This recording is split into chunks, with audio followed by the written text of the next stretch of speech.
पा देती का? अगं तुझी मैत्रीण आहे ना ती, नाही देणार. मित्रामध्ये एक दिवस फक्त बुलेट गाडी मागा एका मित्राला, तुमच्याकडे ज्यांच्याकडे असेल, एक दिवस फक्त मला मुंबईला जाऊन यायचंय. नाही नाही बाबा, नाही देणार, नाही देणार, हे टिकणार नाही. पण त्याच बापाला तुम्ही म्हणा, बाबा मला कॉलेजला जाण्याकरता फार त्रास होतोय, मला गाडी द्या ना. तिची ऐपत नाही महाराज बुलेट गाडी घ्यायची, पण एक निश्चितच आहे महाराज, त्याच्या ऐपतीप्रमाणे तुम्हाला गाडी 2 महिन्यामध्ये हजर करेल, त्याला बाप म्हणतात. हां, आणि मुलींनो, काही गोष्टी अंतर्भायातल्या असतात, त्या जर आईपाशी तुम्ही जर मागितल्या ना, दुसऱ्या क्षणाला आई ती तुमचं पूर्णच करेल, पण मित्र करणार नाही, मैत्रीण करणार नाही, हे ध्यानात असू द्या. सती मैया म्हणते, बाबा तुम्ही माझ्यासाठी घोडा झालात आणि आज माझा धिक्कार करतायत, काय चुकलं बाबा, काय चुकलं माझं एवढं, सांगा ना बाबा. अहो मी तुमची मुलगी आहे, मला तुम्ही माझ्या काळजाचा तुकडा म्हणायचे बाबा, सांगा ना काय झालं. आणि नाही ते बोलू लागले मला सतीला, आणि बोलता बोलता बोलता, जा तुझ्या पाखंडी ढोंगी पतीकडे, तो माझा आदर करत नाही, तो माझं विचार मानत नाही, ते माझं म्हणणं ऐकत नाही, तो ढोंगी आहे, पाखंडी आहे बाबा. बस बाबा. मुलगी म्हणते दक्ष प्रजापतीला, बाबा मला जे बोललात मी ऐकलं बाबा, पण खरी पतिव्रता ती असते, नवऱ्यावरती खरी प्रेम करणारी पत्नी जी असते, नवऱ्याविषयी एखादा अपशब्द न ऐकून घेणारी, तिला खरी पतिव्रता म्हणतात. आणि तिला अर्धांगिनी नवऱ्याची म्हणतात. याला म्हणतात अर्धांगिनी, नवऱ्याची अर्धांगिनी याला म्हणतात, की आपल्या नवऱ्याचा एकही शब्द दुसऱ्याच्या मुखातून ऐकून घेणार नाही. तिच्यात जर धमक नसेल तर ती तिथून निघून जाणार, आणि तिच्यात जर धमक असेल तर ताबडतोब उत्तर देणार, ए सुमळ्या गप, काय बोलतोस तू, तिला पत्नी म्हणतात. हा, ऐकून नाही घेत महाराज. सतीने बापाला चूप केलं महाराज, बाबा अजिबात सहन करणार नाही, ऐकून घेणार नाही, धिक्कार असं तुमच्या ह्या राजवाड्यामध्ये. आणि मी आज या क्षणाला बाबा, जिथे माझ्या पतीचा अवमान होतोय आणि मी माझ्या कानाने हे ऐकलं आहे, मला आता जीवन जगायला अधिकार नाहीये महाराज.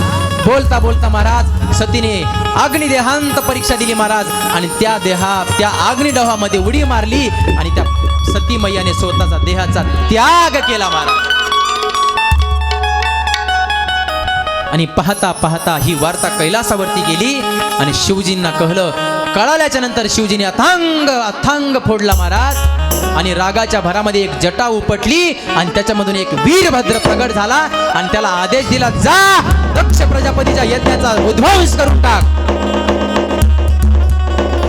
आणि वीरभद्र आला आणि सगळ्या यज्ञाचा सारांश करून टाकला, आणि पाहता पाहता दक्ष प्रजापतीचं धड मस्तक अलग करून टाकलं, आणि यज्ञाचा विध्वंस करून टाकला. आणि तिथे शिवजी आले, आणि शिवजीनी प्रसूती आली, आणि तिने मागणी केली, देवा हे यज्ञ आहे, तुमचाच यज्ञ आहे, यजमान तुम्ही तर मारून टाकले, आता काय करावं. आणि म्हणून शिवजीने पुनश्च एकदा दक्षला वरदान दिलं, आणि त्याला मुंडकं लावलं. कशाचं? शिवपुराण ऐकलं नाही का? हा, अव्वा अक्का, अक्का भारती ऐकलं रे अक्काने. त्याला लावलं बोकड्याचं मुंडकं. बोकड्या म्हणजे शेळीचं पिल्लू, बरोबर ना? हां, त्याचं मुंडकं लावलं. आता त्या जन्मामध्ये महाराज त्याला पश्चाताप झाला, आणि आता शिवजी म्हणायचं तर ते काय म्हणू लागलं, असंच का, त्याला बोलता ये ना आता, असं करू लागलं. ते फार बारकाली पिल्ले असतात ना, तिथं फार वेगळं करतात, ते काही फार वेगळं करतात ते. आता ते ब्या असं करू लागलं, तर मग तिथे आपण मंदिरामध्ये गेल्याच्या नंतर आपण नाही करत का, असं करतात ना, तर असं करतो ना मंदिरामध्ये, अशी 3 टाळी वाजवतो आणि असं करतो ना, तर त्यावेळेस केल्यानंतर शिवजी खुश होतात. कारण का, की त्यांना त्यांच्या सासऱ्याची आठवण येते, की यज्ञ चालू असताना माझा सासरा सुद्धा असंच करत होता, आणि म्हणून शिवजी त्याला वर देऊन टाकतात. त्याला वर देतात, तुझं कल्याण असोस, कारण शिवजी खुश होतात. देवाला खुश करण्यासाठी असे काही साधन आहेत, देवाला सुख प्राप्त करण्याकरता असे काही साधन आहेत महाराज. शिवपुराणामध्ये आला योग तर बघूया. जगलो वाचलं तर बघूया. शिवपुराण सुद्धा इतकं सुंदर आहे महाराज. आणि आज इथून पुढे महिलांचा तर इतका आवडता ग्रंथ झालाय शिवपुराण. शिवपुराण एक लोटा जल, हा एक लोटा जल आणि सब समस्या का काय त्यात आता कसं शक्य आहे महाराज. दाढ्या पांढऱ्या झाल्या महाराज त्या साधूंच्या जंगलामध्ये तप करू करू. हा आपण साईबाबांचं चरित्र पहा ना, किती दिवस त्यांनी तप केलं महाराज. हा इतक्या दिवस तप केलं. आपण बाळूमामाचं चरित्र पहा, किती दिवस महाराज तप केलं महाराज. आणि तप केल्याच्या नंतर त्यांना दैवी शक्ती प्राप्ती झाली महाराज. आणि सुंबळ्या होनो आमच्या ओक्ते बाबा म्हणाचे, एक लोटा पाणी टाकल्याच्या नंतर आता ते मुली नाहीत का, मुलं मुली आता 10वीची परीक्षा, भले मंदिरामध्ये गर्दी, एक तांब्या ओटला का देवा पास कर. अरे कसं पास करील, अरे हे कर्म आपले येतं. असं जर झालं असतं महाराज तर किती किती मुलांनी 99चे 99% घेतले असते. कर्म प्रधान आपला देश आहे. कर्म करा, फल तुम्हाला भेटल्याशिवाय राहणार नाही. न सांगता बसल्या बसल्या कर्म जर केले तुम्हाला काहीच मिळणार नाही. हे देवाचं आहे महाराज. देवाने कर्म केले तर देवाने कर्म केलेत महाराज. काय कर्म केले, भगवान परमात्म्याने गायी राखल्या, गायी वळल्यात. हे कर्म त्यांनी केले, त्याला काही गरज होती का, पण त्याने दाखवून दिलं कर्म करा, घरी बसल्या बसल्या तुम्हाला घासही मिळणार नाही. हा आणि मग दक्ष प्रजापतीला वर दिला की इथून पुढे चांगला संस्कार कर आणि चांगलं राज्याचं पालन कर. आणि इथे आपल्याला या माध्यमातून फक्त एकच शिकायला भेटतं, कितीही पैसा असो, कितीही धन दौलत असो, जर अहंकार जर आला तर तो क्षणामध्ये मिटला जातो. आई सारखे दैवत साऱ्या जगतावर नाही, म्हणून श्रीकाराच्या नंतर शिकणे आई, बाळा शिकणे आई, बाळा शिकणे आई, बाळा शिकणे आई. तीच वाढवी ती सांभाळी, ती करी सेवा तीन तिकाळी, देवानंतर नतवी मस्तक, देवानंतर नतवी मस्तक, आईच्या पायी बाळा आईच्या पायी. आई सारखे दैवत साऱ्या जगतावर नाही, म्हणून श्रीकाराच्या नंतर शिकणे आई, बाळा शिकणे आई, बाळा शिकणे आई.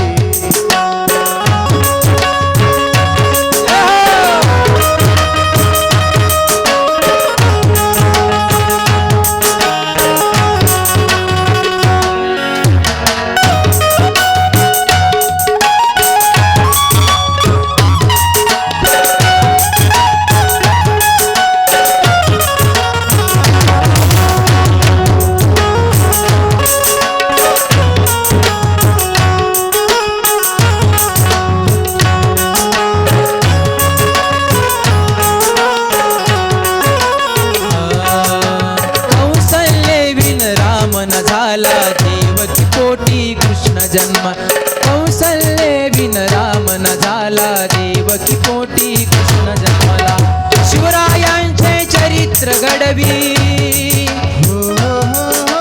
शिवरायांचे चरित्र घडवी, आई जिजामाई, बाळा आई जिजामाई. आई सारखे दैवत साऱ्या जगतावर नाही, म्हणून श्रीकाराच्या नंतर शिकणे आई, बाळा शिकणे आई, बाळा शिकणे आई, बाळा शिकणे आई. म्हणून आई तीच वाढवी ती सांभाळी, ती करी सेवा तीन त्रिकाळी. शिवरायांचे चरित्र घडवी, आई जिजामाई. म्हणून आई म्हटलं पाहिजे बाळांनो. इथे जर कोणी मम्मी म्हणत असेल तर कृपया करून आई आपली ही संस्कृती आहे, धर्म, हिंदू सनातन धर्म हेच शिकवतो महाराज. म्हणून आई म्हणायला पाहिजे आणि बाबांना बाबा म्हटलं पाहिजे किंवा नाना किंवा वेगळ्या प्रकारे हाक मारू शकतात, पण मम्मी म्हणू नका, नाहीतर काहीच उपयोग नाही महाराज. मम्मीच्या पोटे मग तुम्हाला माहिती आहे, आता आया आता आपल्याकडे नाही, पण सिटीमध्ये असं आहे महाराज, 12,000 रुपयासाठी पाळणा घर आहेत. पाळणा घर म्हटलंय, पाळणा घर. 12,000च्या पगारासाठी ती माय 3 महिन्याचं लेकरू पाळणा घरामध्ये नेऊन टाकती आणि तिच्या त्या 3 महिन्याच्या लेकराला बाटली लावते महाराज. बाटली कोणती हा मला वाटलं बाटली लावते. बाटली मला सांगा, 3 महिन्याचा असताना ती माय त्याच्या तोंडाला बाटली लावते आणि मग तो 20 वर्षाचा झाल्यानंतर त्या बाटलीची सवय लागते. समजलं का आता? त्या बाटलीची सवय लागते महाराज, आणि मग सगळ्या संसाराचा 50 एकर वरून महाराज 25 एकर पर्यंत, 25 एकर पासून 10 एकर पर्यंत, 10 एकर पासून 5 एकर पर्यंत, आणि 5 एकर पासून भाड्याच्या घडामध्ये. असे उदाहरण आहेत. समजलं का?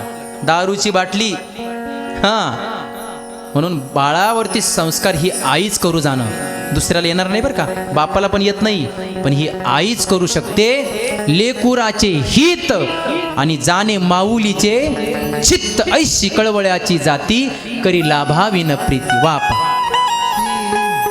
म्हणून संस्कार लावले पाहिजे.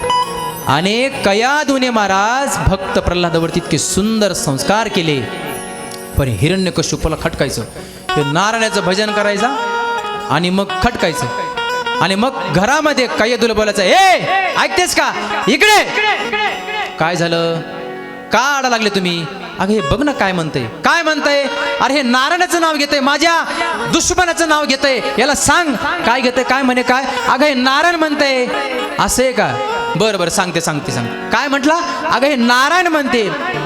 तिला म्हणतात बायको चतुर. असं म्हणून त्या हिरण्यकश्यपाकडून जवळपास 50 वेळा नारायणाचं नाव म्हणून घेतलं. काय म्हटलं? अगं हे नारायण म्हणतोय.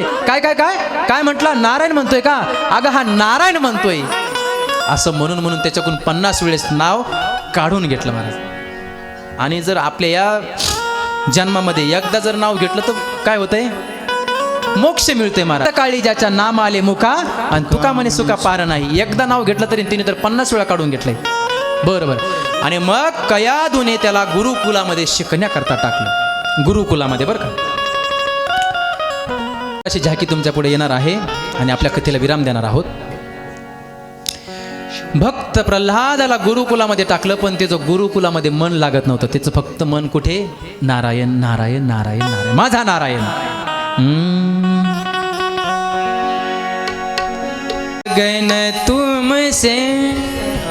लगन तुमसे लगा बैठे,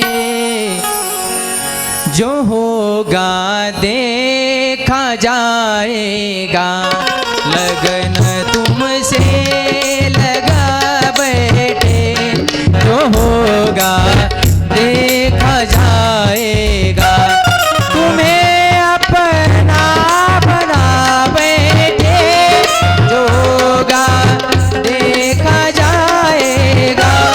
जो होगा देखा जाएगा. तुम्हें अपना बना बैठे, जो होगा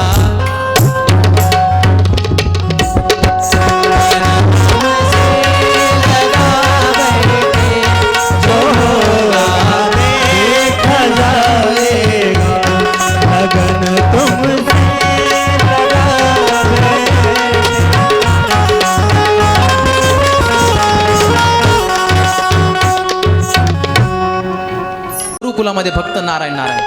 आणि एक दिवस हिरण्यकश्यप महाराज आपल्या मुलांचं काय शिक्षण चालू आहे हे पाहण्याकरता बापाने गेलं पाहिजे. हॉस्टेलला मुलं असतात, मुली असतात. दर 15 दिवसाला, महिन्याला चक्कर मारली पाहिजे बापाने आईने. आपला मुलगा काय करतोय. हिरण्यकश्यप आपल्या मुलाचं शिक्षण किती झालं हे पाहण्याकरता गेला आणि गुरुकुलामध्ये फक्त श्रीमन्नारायण नारायण हरी हरी, श्रीमन्नारायण नारायण हरी हरी, नारायण नारायण हरे हरे, नारायण असं सुंदर भगवंताचं चिंतन करताना हिरण्यकश्यपूने पाहिलं आणि प्रल्हादा काय करायला छे सगळे घाबरले ना गुरुकुलातले सुद्धा. नारायणाचं नाव घेतोस, तुला लाज कशी वाटत नाही? आपला दुश्मन आहे तो, तुझ्या चुलत्याला त्यांनी मारलेला आहे. बाबा अहो या जगात जन्म झाला त्याचा मृत्यू होणारच आहे, जो तो आपल्या कर्माने मरणार आहे. कारण संस्कार झाले होते, कर्माविषयी बोलत होता भक्त प्रल्हाद बापासोबत. आणि मग दाब दिला गुरुकुलामध्ये, याला पुन्हा नारायणाचं नाव घेता कामा नये, याला शिक्षण माझं आलं पाहिजे. आणि पुन्हा हिरण्यकश्यप निघून गेला आणि प्रल्हादाबरोबर आज पोरं खेळू लागले. आणि खेळता खेळता सगळे बोर झाले. ते म्हणजे आपण चला एक खेळ खेळूया. म्हणे काय? एकाच्या हातात दिली झांज, एकाच्या हातात दिल्या चिपळ्या, एकाच्या हातात दिला पखवाज, एकाच्या हातात दिलं टमकी, एकाच्या हातात टुमरू, एकाच्या हातात ढोलकी. आणि असं म्हणत म्हणत प्रल्हादा तू तर त्या नारायणाचं नाम घेणार नाही ना? हे बघा माझ्या बापाने मला किती किती संकटातून हे केलेलं आहे म्हणे. याच्या अगोदर नाम प्रल्हाद घेत होता तो त्याला उकळत्या तेलामध्ये टाकलं, उंच पाढावून फेकून दिलं, मदमस्त हत्तीच्या पायाखाली दिलं. पण मला काही झालं का? म्हणे हो रे नाही काही झालं. आणि म्हणून भक्त प्रल्हादाने सगळ्या विद्यार्थ्याला सांगितलं म्हणे चला नाचूया थोडंसं. आणि नाचू लागले महाराज. श्रीमन्नारायण नारायण हरी हरी, श्रीमन्नारायण नारायण हरी हरी. ते कामाला येत नाही, ते कामाला येतं फक्त भक्ती.